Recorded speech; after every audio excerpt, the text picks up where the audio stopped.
The way the SEC stacks up in 2023 could benefit the Auburn Tigers, and our ballots at SEC Media Days reflect just that. Freezing temperatures are likely for several hours inland and a few hours closer to the coast.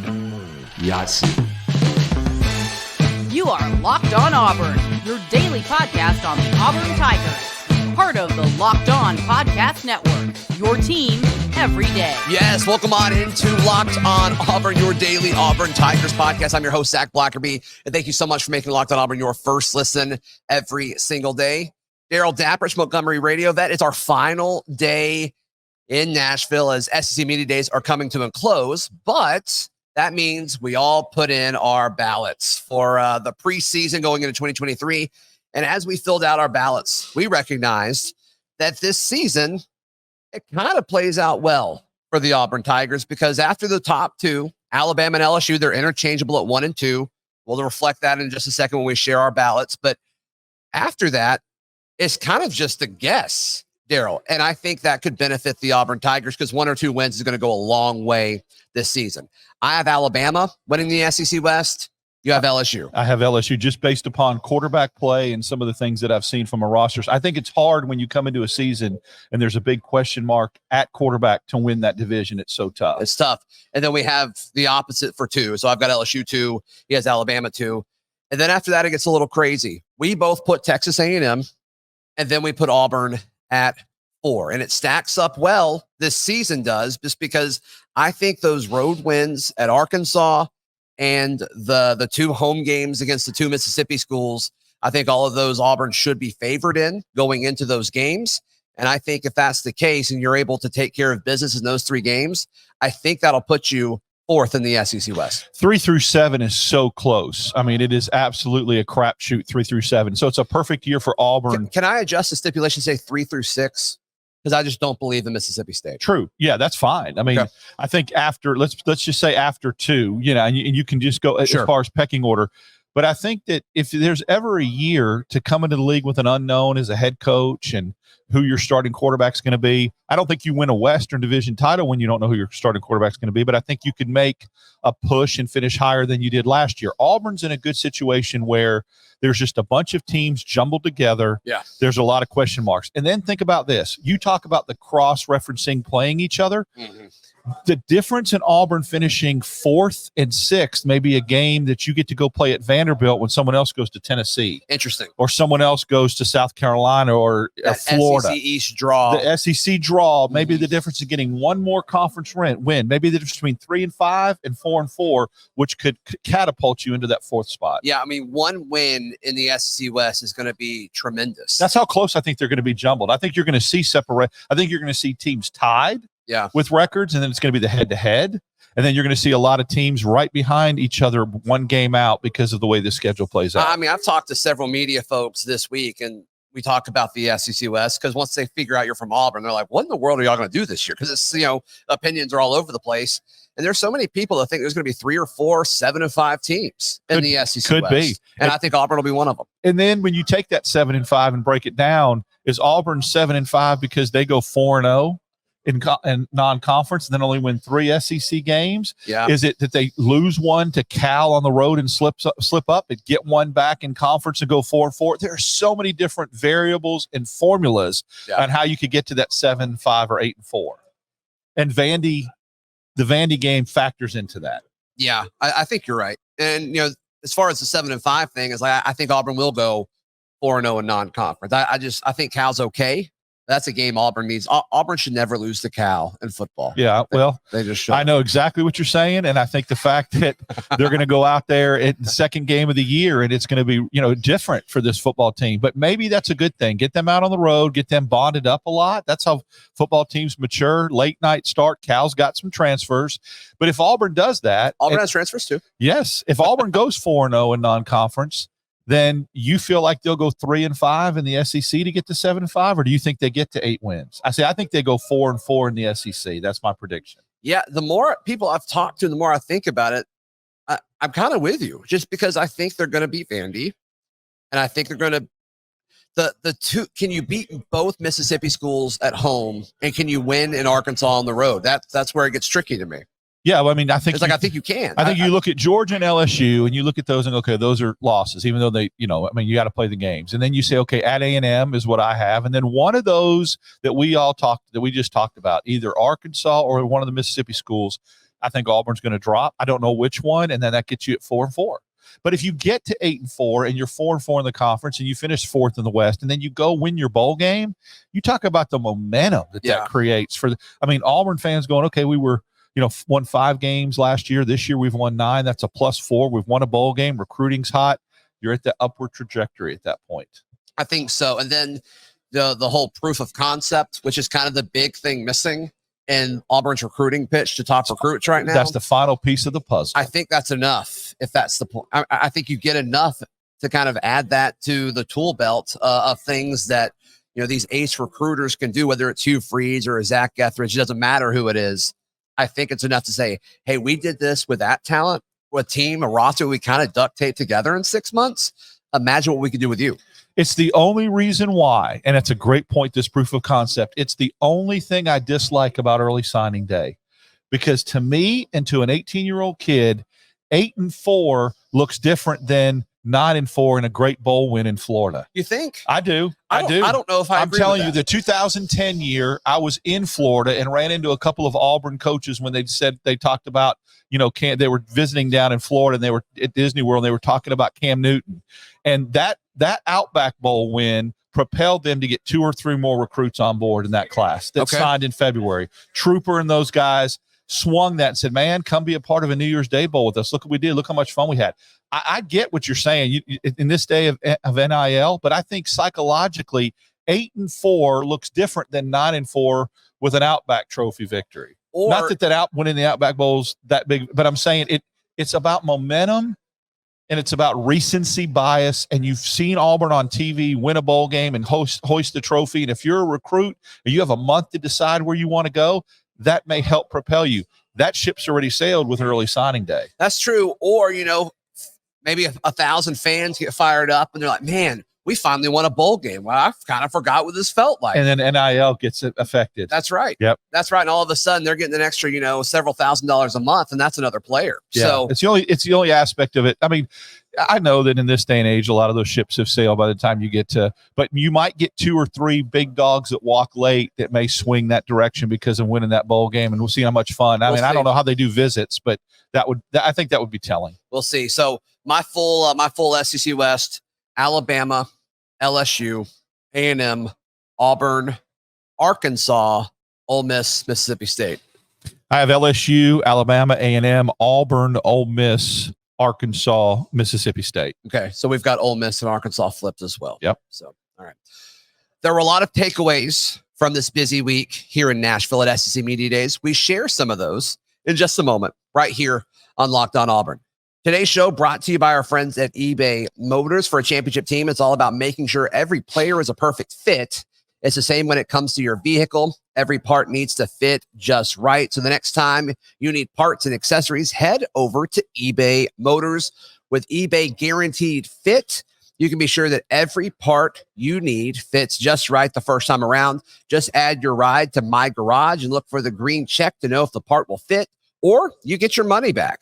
Just because in sports, confidence is the name of the game. And when you shop eBay Motors, it is the name of the game there. And with over 122 million parts to choose from, you'll get back in the game in no time. Get the right parts, the right fit, and the right prices on ebaymotors.com.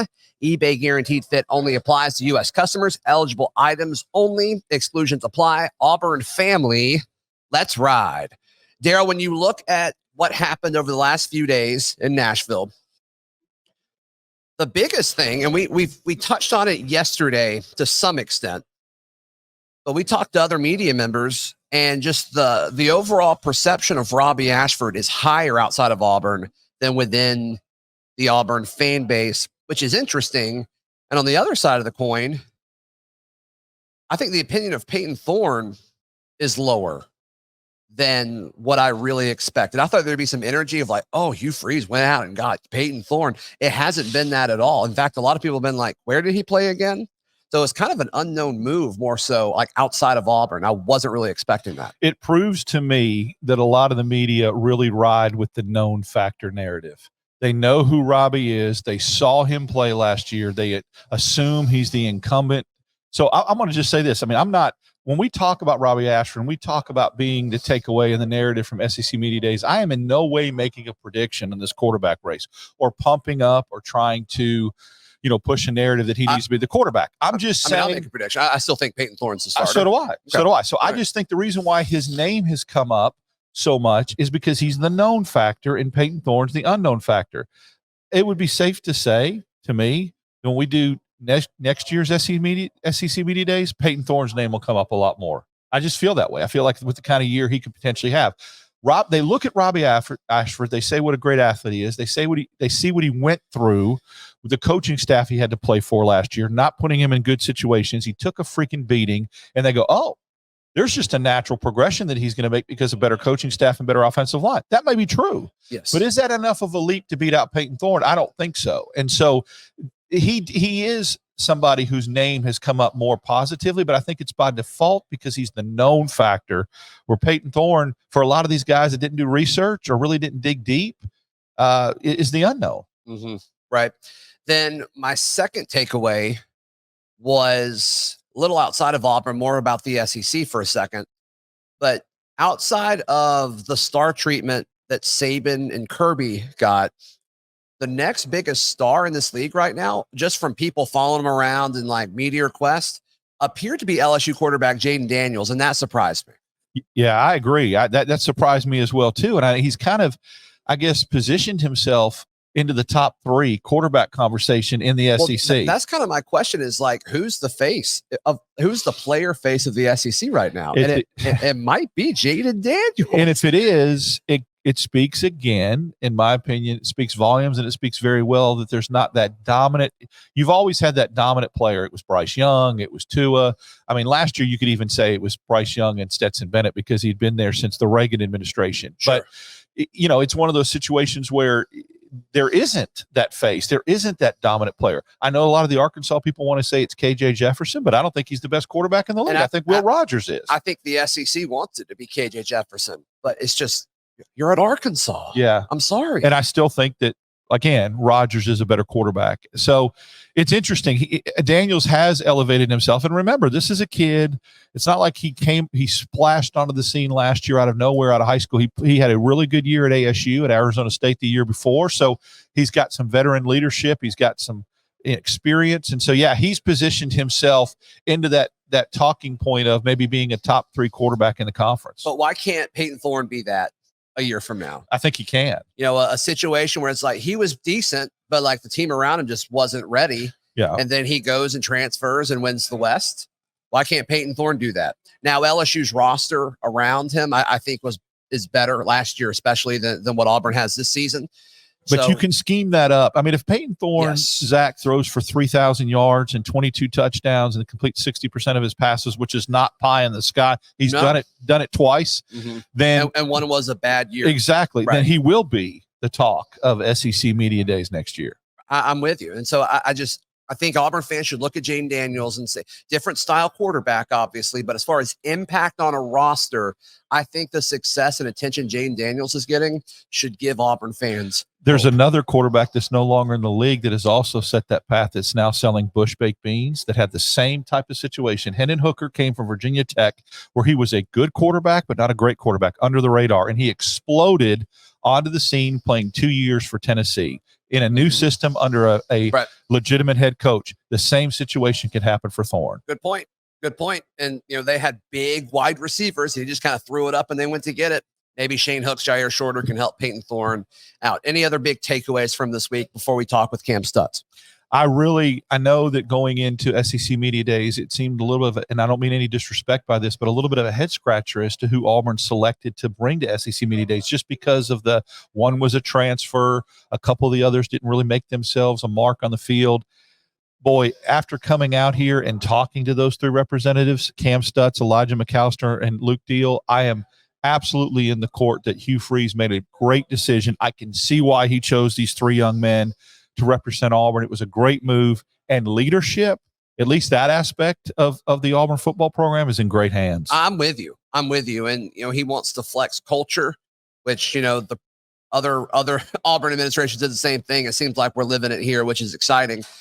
And I mean, Elijah was impressive. I mean, the fact that they took him before ever playing it down at Auburn is why I was shocked when I saw that. Yeah. And I knew he would interview well just because we've interviewed him before and I was impressed. But yeah, he's a class act for sure. And the same with Kam Stutts and Luke Deal. I knew really nothing about either. And him kind of sharing his story about, losing his father to ALS. And I remember that happening because Bo Nix started to GoFundMe or something for him. And I was like, oh, that's a cool way NIL can be used to really help these kids. I didn't really think about that at the time.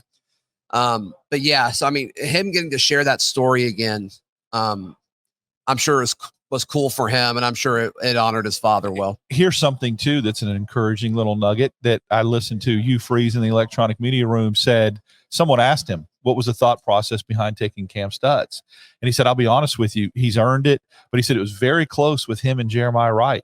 He said, I could have taken Wright just as easy as I could have taken Stutts. They've both shown to be leaders. And he said, and Tate Johnson. Yeah. So, I mean, I guess that tells me from an offensive line standpoint, there has been some leadership there to help with the transition of all the new bodies meshing, because you've got 3 potential starters that are from other schools. Well, actually not potential. I think we can pencil in Britton, Jones, and Wade and say they're going to start.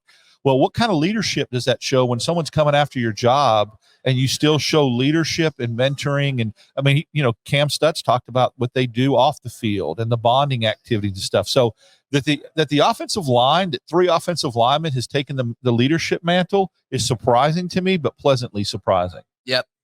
All right. So coming up, our conversation with Kam Stutts. And then also I asked him a few questions in the main media room, and I'll go and reflect on that as well. That's coming up right here on Locked On Auburn. We're joined by Auburn offensive lineman Kam Stutts. Kam, what's it mean to be here at Media Days and a leader of the Auburn football program? It's an honor, man, just that I was selected and that they felt like I was the Auburn man. They wanted to represent them. I've had great people around me the whole way here, and it's an honor. You are one of the few remaining leftovers from last year's offensive line, started last year, significant playing time this year. What have you seen as a big difference between how this offensive line has transformed itself from last year? Obviously, with a lot of new dudes coming in, you got to build those relationships and that chemistry. And I think we've done a really good job of doing that. Focusing on the details. Whenever you got a lot of older dudes, that opens you up to do a little bit more and a little bit more freedom to do things how you want to do. So I think just focusing on those details and building those relationships has been really good. I mean, it's got to be wild. You've been here a while, and then you look around and you blink, and he's brought in 9 guys in the first window, and then he brought in Muskrat this past window. Mm-hmm. It's like, man, who are these guys? What team is this? No, yeah, for sure. But I think we've done a really good job of just getting to know each other. Every single dude in that room is a good guy, and everybody's working really hard, and I'm just excited about getting to go out there and battle with those guys. For people that have never been in an offensive line position room, and you talk about how important it is to mesh and to gel, what are some of the things you guys try to do, maybe even off the field, to get to know each other, to kind of develop chemistry? We do all kinds of things. I know me personally, anything where there's people around, I like to do it. So we've been in the movies a couple of times, bowling. We went and I know they go fishing a lot. We got a couple of big fishers on the team. So we go to eat, obviously, in the O-line room. We're going to eat a lot. So just there's things like that. Anything where we can hang around each other and just get to know each other. Who eats the most in the offensive line room? Man, I'm going to have to go with me.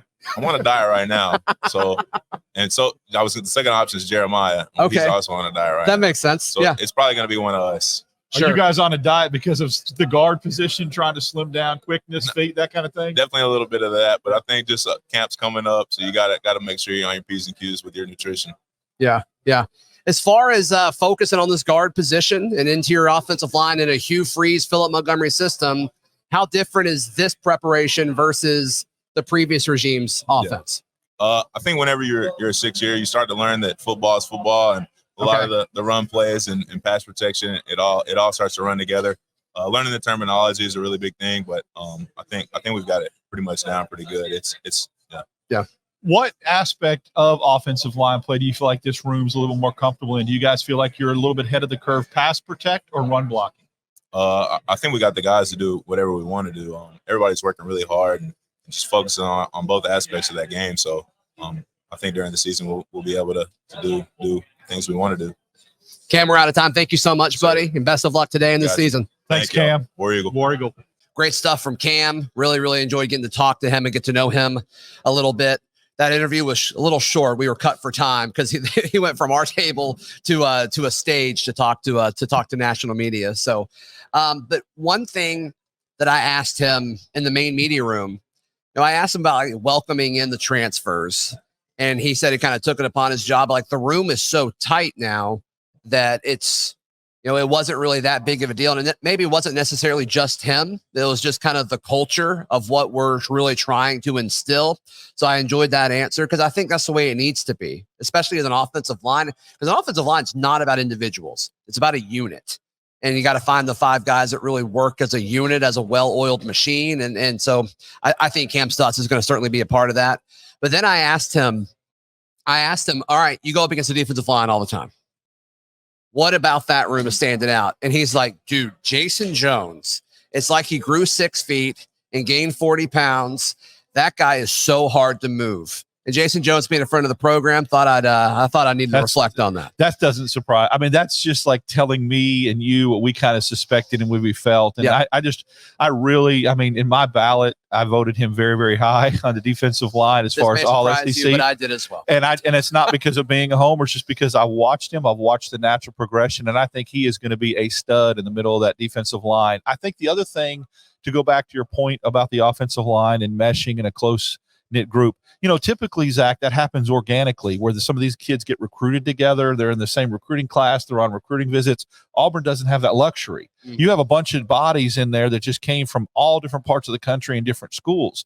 So to mesh like that and to get close like that is something I think it takes work. It just doesn't happen naturally because, hey, remember we were on the recruiting trip and, Big Cat weekend together and all that? That didn't happen with, 4/5 of this offensive line. Yeah. So that they're making the effort and really trying to do that shows me that there's really like-mindedness.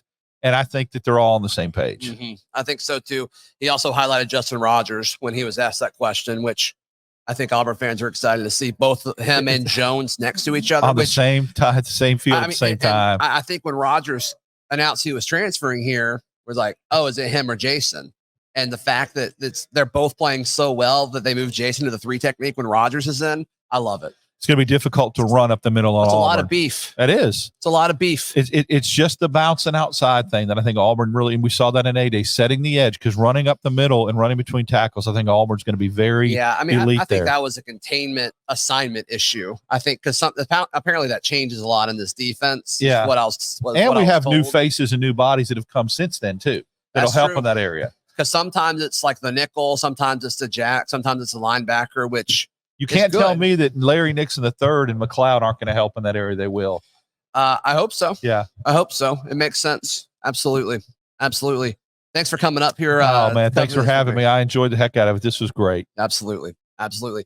We'll be back on Monday to kind of preview a big week in regards to recruiting. And then look, next week is the last full week until we get actual football on the field to talk about as Auburn starts camp on August 2nd. And if there is an open practice, Locked On Auburn will be there, and we will do live shows reacting to what we saw every single practice. So until then, check out all of our written work at auburndaily.com, and we will see you on Monday. This has been Locked On Auburn.